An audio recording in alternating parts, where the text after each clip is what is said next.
예, 감사합니다. 목소리 감사합니다.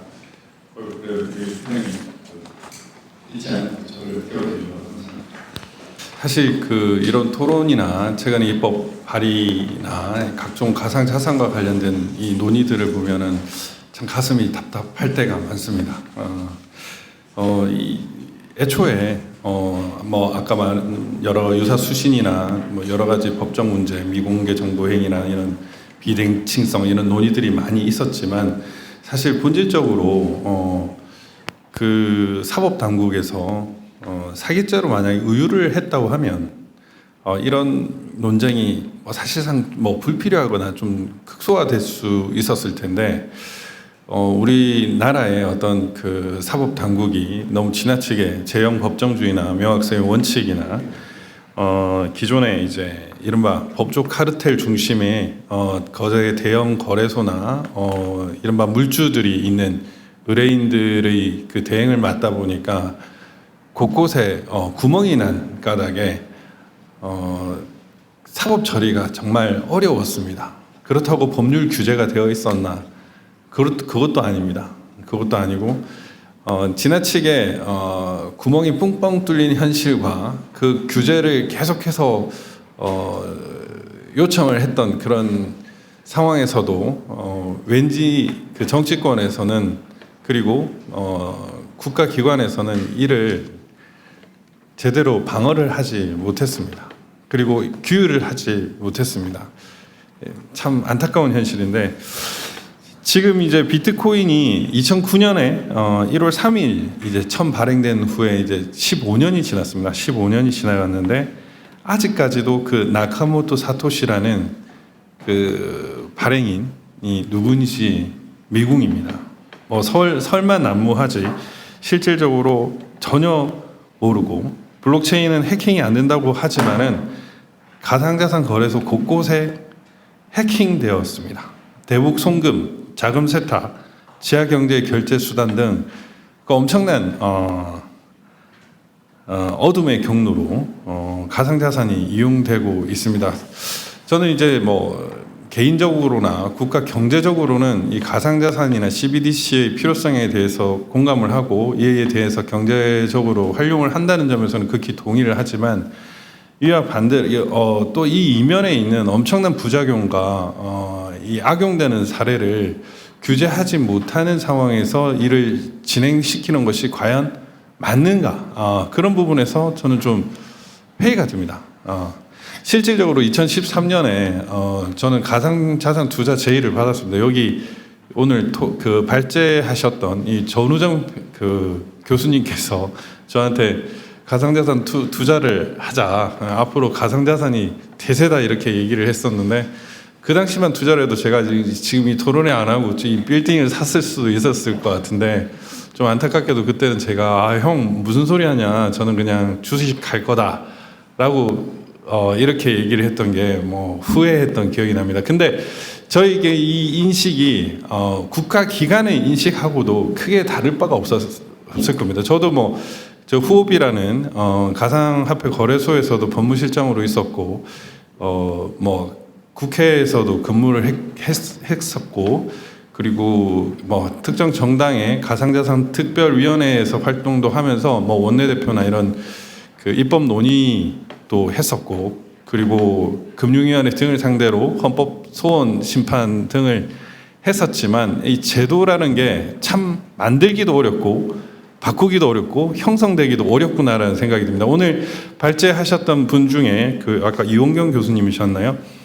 그 지금 이제 금융감독원에서 가상자산 뭐 관련 팀을 만들고 과를 만들고 이렇게 하는 게 이제 지금 보도 자료로 나왔다고 했는데 실제로 앞으로 얼마나 진행될지에 대해서는 솔직히 의문입니다. 근데 마땅히 그렇게 해야 되겠지만 과거 뭐 최근 몇 년 전까지만 해도 해야 되지 않냐 이랬는데 금융위와 금감원은 서로 이건 내 소관이 아니다라고 얘기하기가 바빴습니다. 그래서 저는 이게 과연 이게 국가기관이 대처하는 자세인가?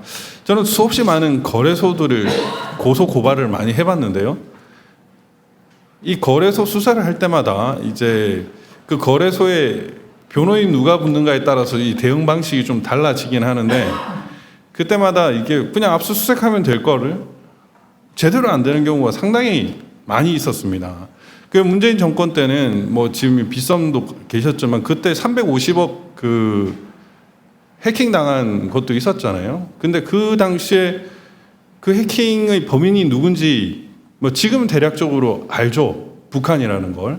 근데 그 당시에는 국가적으로 이거를 밝히는 거를 상당히 어려워했습니다. 심지어는 뭐 내부적으로 수사를 할 때 국정원이 막았다라든지 이런 얘기까지 들렸던 상황이었는데 저는 이런 그 뭔가 이권 카르텔이 둘러싸여 있는 이런 문제가 해결되지 않고 뭔가 가상자산 논의를 하는 게 좀 의문이 듭니다, 사실은.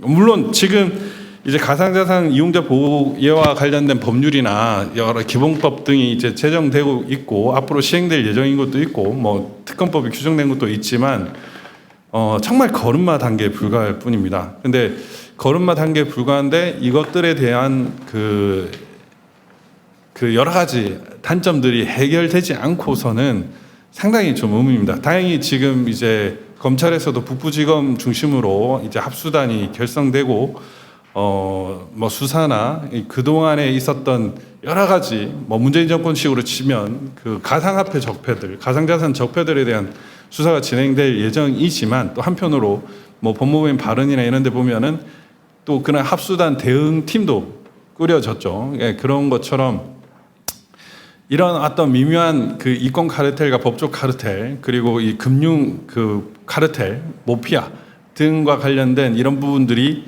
해결되지 않고는 이 가상자산은 논의만 하다가 끝나는 그런 문제가 발생할 수 있겠다라는 생각은 듭니다. 네. 개인적 차원에서는 당연히 기술 발전과 트렌드를 따라가는 것이 합리적이고 큰 돈을 벌 수 있는 기회가 되기 때문에 당연히 한다는 게 맞겠지만 저는 이제 국가적 차원에서는 이 CBDC나 가상자산과 같은 문제에 대해서 그 병폐가 너무 클 수 있다. 그래서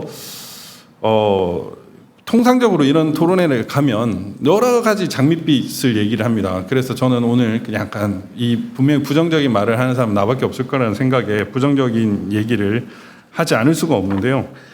이제 2020년경에 거래소 300개가 넘었습니다. 대한민국의 도박장이 300개가 넘었다라고 그렇게 보시면 되는데 뭐 정보 비대 측성, 미공개 정보 이용 행위, 시세 조정 행위, 부정 거래 행위 등은 거의 모든 거래소에서 일어났다고 저는 판단을 하고 있습니다.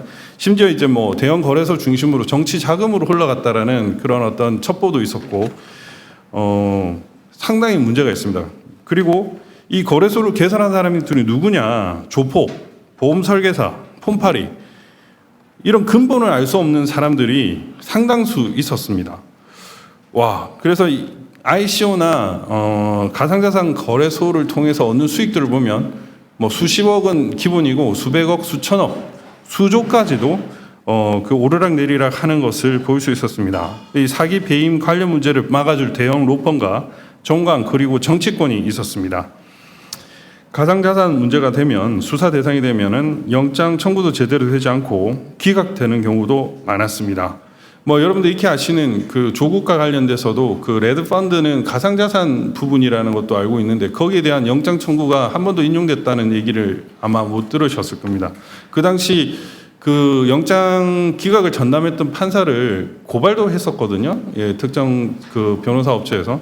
근데 그 부분도 당연히 수사가 되지 않았고 그런 부분들이 너무 많았습니다. 이런 어떤 그 법조 카르텔의 방패막이가 있었고 정치권 이제 뭐 정권 교체 전에는 민주당 중심의 대관 직원들이 있었죠. 예, 국회 그 민주당 뭐 위원들 보좌관이나 민주당 위원 중심으로 뭐 관련 협회 등을 장악했고 실제로 그들이 엄청나게 많은 폐악질을 했던 것도 사실이었습니다. 뭐 지금은 또 국힘당 출신의 보좌진들이 거기 많이 있다는 얘기도 있습니다. 어쨌든 그 금융위와 금감원이 자기 관할이 아니라며 거리를 두었는데 그 수많은 피해자 그리고 그 수많은 자금들은 과연 어디에 있고 그들을 어떻게 눈물을 닦아주느냐 이런 것들도 상당히 문제라고 생각이 됩니다. ICO 규제법 논의가 있었지만 입법 부작이 계속되고 있고요. 그리고 수사기관 제대로 수사 안 되는 것도 사실입니다. 뭐 어제자로 이제 대검찰청에서 그 가상자산 수사에 10억을 지원한다라는 얘기가 있고 이제 그 팀을 좀 그 전문적으로 키운다는 얘기겠지만 너무나 만시지탄이다라는 생각이 듭니다. 그리고 CBDC와 관련해서도 참 장점이 많은 것 같습니다. 돈을 벌려면은 CBDC를 이용을 해야 될 것 같습니다. 이 예찬론이 곳곳에 퍼져 있고 가상자산처럼 거액을 벌기 위해서는 이 체제에 대해서 동의를 해야 될 것 같은데 근데 이게 국가적으로 보면 상당히 위험하다는 생각이 듭니다. 우리는 백신 패스를 경험을 했습니다. 뭐 백신 부작용이 엄청난 건 아시겠지만 많은 사람들이 어쩔 수 없이 백신을 맞았죠. 백신 패스라는 것 때문에 우리의 자유를 잃어버렸습니다. QR코드를 통해서 우리를 통제를 했고요. 그렇다면은 이 CBDC도 비슷하다는 생각이 듭니다. 오히려 더 위험하다는 생각이 드는데 모든 개인의 금융 거래가 꼬리표를 과연 단다. 이게 과연 좋은 문제인가? 이거를 그냥 좋은 측면으로 보면 좋은 것일 수 있겠지만 만약에 내 금융을 어떤 특정 집단의 금융을 탄압한다면은 어떻게 될 건가? 우리는 뭐 그 탄핵 정국에서 탄핵 후원금에 대한 그 계좌 조사를 하는 걸 본 적이 있습니다.